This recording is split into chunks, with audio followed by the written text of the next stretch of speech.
Bu tuvalet neçənci ildən yaranıb? Sizə intervyu verəcəyizə zəhmət olmasa. What? Tuvalet neçənci il? 1990 ya da 1200 çoktan diller. Demək olar Bakının ən qədim tuvaletidir də bura. Ay sağ ol. Sen güzelliğe bak. 1000 manat. Eski tuvalette 1000 manat yoktu ya. Bir dənə zəhmət olmasa içine atarız baxardıq odan. Xahiş edirəm. Gözde signalizasyon söndürme. Avtavanın güzelliğine bak sen. Bu avtavanın bir əsr yaşı var da biz. Yani avtavan yaşadı. Əsr nedir? Alimler hesaplayabilmirler onu. Avtavanın neçə illik yaşı var hə?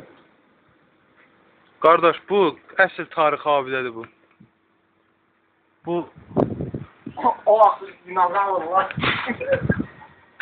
nə? Mənim avtavası var. O dinozavrlar onlardan istifadə edirsə, mənim o.